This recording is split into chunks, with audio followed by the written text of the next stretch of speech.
Imagine you are living in your own house, the safest place, where you believe only your family can enter.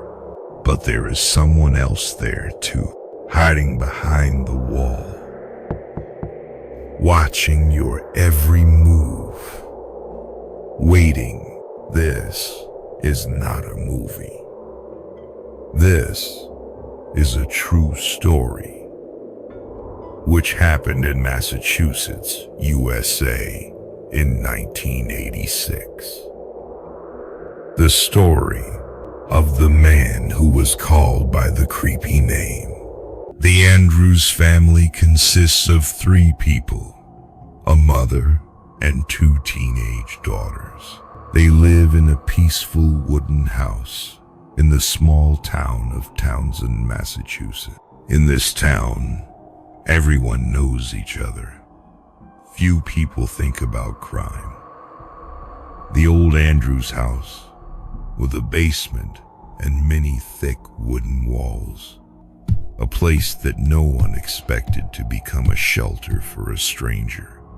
In that same town, there is a 6-year-old boy named Daniel LaPlante. He was once considered eccentric, cold eyes, little communication, and especially liked to secretly follow others. People did not pay much attention to the skinny boy, but in fact, his mind was filled with horror.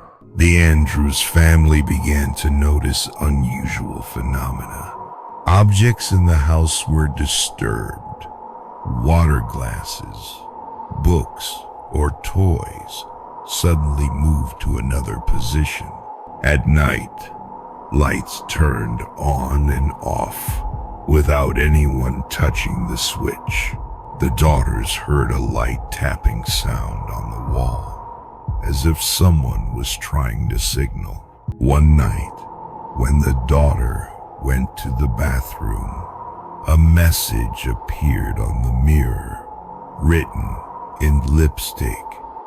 "I'm in your room. Come find me." At first, Mrs. Andrews thought it was a prank, but all the doors were locked. There was no sign of anyone breaking in.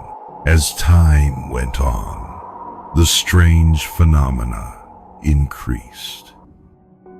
Late at night, the family heard footsteps in the attic, the sound of dragging heavy objects. One evening, when the mother came home from work, she found the girls running out of the house in a panic, screaming that there was a man standing in their bedroom. The police were immediately called. They searched the entire house, every room, every closet, even the attic, but found no one. The Andrews family began to think they were hallucinating, or that someone had played a prank and left before the police arrived. However, the creepy writing continued to appear. Another time, written in marker on the wall. "I can see you." The atmosphere in the house became suffocating. The girls couldn't sleep, and Mrs. Andrews lived in a state of extreme stress.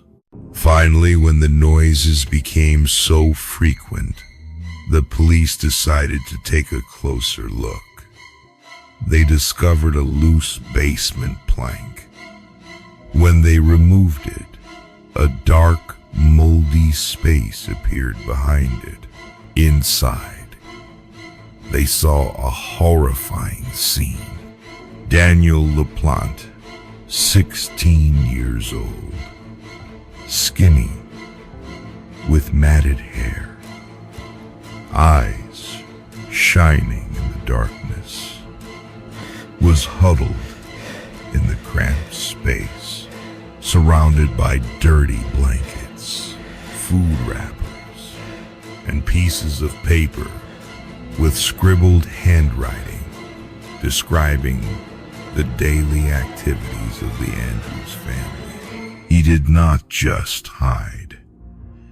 He observed every habit, every gesture, and deliberately wrote messages to spread fear. When the police tried to drag him out, Daniel rushed toward them with an axe. Fortunately, he was restrained in time. After his arrest, the truth about LaPlante gradually emerged. He had lived in the Andrews house for weeks, sneaking out when the family was away to steal food, then returning to the basement to hide. The creepiest thing, he drilled small holes in the walls so he could peek at people from behind. That is, even when they were eating dinner, showering, or sleeping. A pair of strange eyes were watching from the dark. The case did not end there. After being released for a while, Daniel LaPlante continued to commit terrible murders, making him one of the most feared criminals in American history in the 1,980 seconds. Just think about it. How many times have you heard a noise in the night and reassured yourself that it's just the old house? But what if someone was really there, hiding, watching, and waiting? This is the true story of Daniel LaPlante, the man who hid in the wall.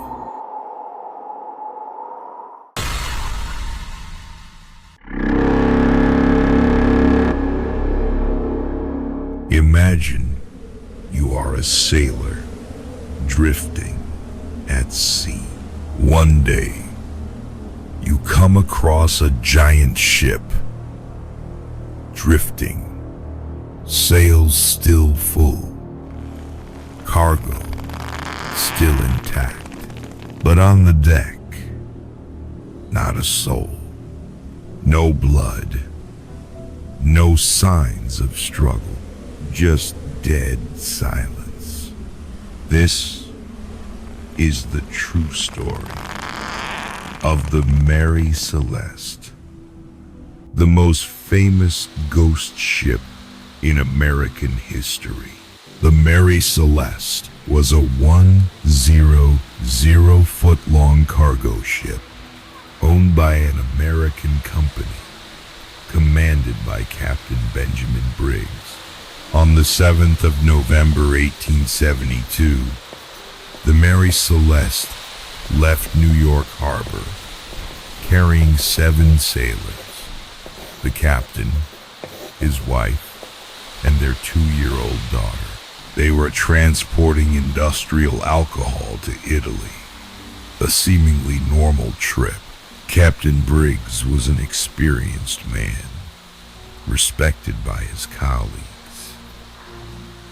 No one thought this would be his family's last voyage. On the 4th of December 1872, another ship, the Dei Gratia, discovered the Mary Celeste drifting in the Atlantic Ocean, about 600 miles from Portugal. When the crew came aboard, they were shocked. The ship was intact, not damaged at all. The sails were still full. The rudder was working.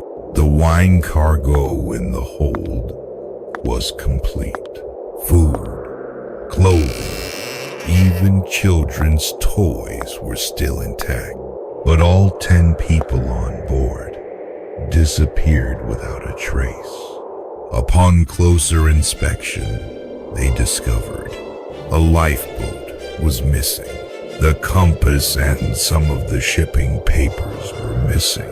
There were a few scratches on the deck, as if someone had hurriedly launched the boat and left. But there was no blood, no signs of a fight, no trace of a natural disaster.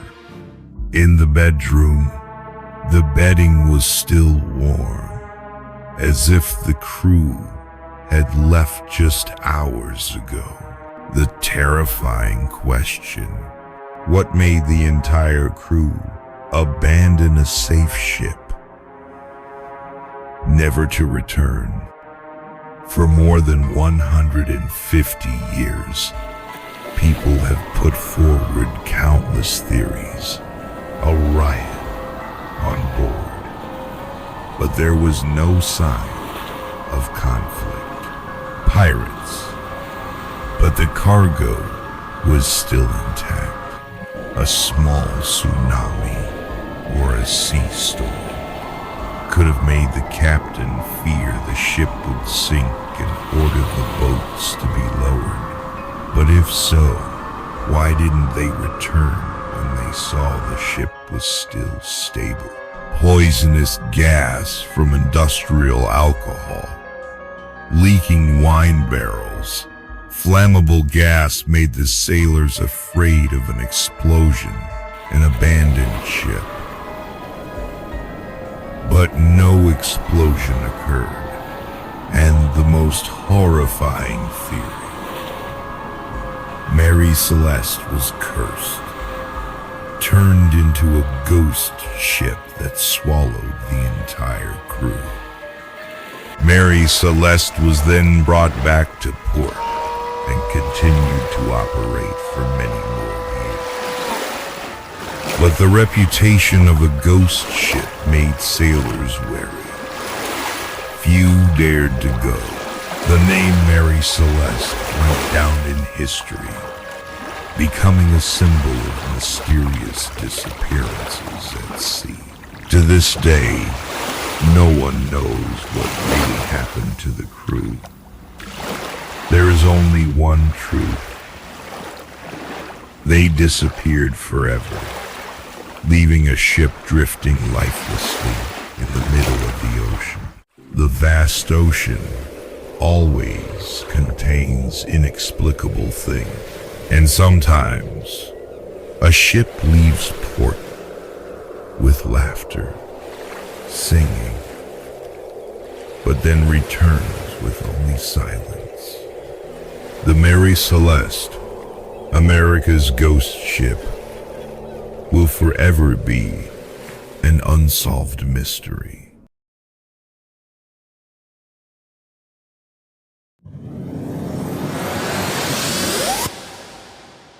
Imagine you're taken into a cold white room, a metal chair, strapped to a chair. They inject you with strange chemicals, make you listen to repetitive whispers, and then turn on blinding lights for hours. This is not a scene from a horror movie. This is part of MK Ultra, a real-life mind control project run by the US government. After World War II, as the Cold War raged, the CIA believed that the Soviet Union and China were researching, brainwashing, and mind control. In 1953, the CIA launched MK Ultra, a secret program to test hallucinogen like LSD, hypnosis, how to brainwash and control human behavior. The head of the project was Sidney Gottlieb, a chemist known as the CIA poison wizard. MK Ultra took place in more than 80 institutions, hospitals, universities, prisons. The terrible thing is that Many participants had no idea they were being tested. For example, prisoners were injected with high doses of LSD for days. Then, their reactions were monitored. Psychiatric patients were hypnotized, given commands over and over again to reestablish their personalities. Normal citizens drank drug drinks, and their behavior was recorded. Some suffered permanent neurological damage. Some went insane. Some committed suicide. In 1953, a military scientist named Frank Olson attended a CIA conference. He was secretly injected with LSD. A few days later, Olson began to have delusions and psychosis. He panicked and told his family that he was being watched. Then one night, he fell from a 10th floor hotel window in New York, tragically dying. The CIA claimed it was an accident or suicide, but later documents revealed that Olson may have been killed to silence him for knowing too many secrets. MK Ultra lasted for more than 20 years. Thousands of people became victims without knowing it. In 1973, when Watergate broke out, CIA Director Richard Helms ordered most MK Ultra documents destroyed to hide it. However, some of the remaining files were discovered by Congress. In 1975, the Church Committee made public part of the truth, shocking the American people. The government had experimented on its own citizens, as if they were just test subjects. To this day, the echoes of MK Ultra still linger. Many survivors continue to sue the government. Leaked documents show that the CIA once researched how to create mindless assassins. Just like in the movie, The Manchurian Candidate. Some believe MK Ultra was never completely finished, just renamed another, more secretive project. Make Ultra shows a chilling truth. Sometimes the person you trust the most is the one experimenting on you. And the scariest question of all, how many other secrets are still hidden in the sealed rooms of the government?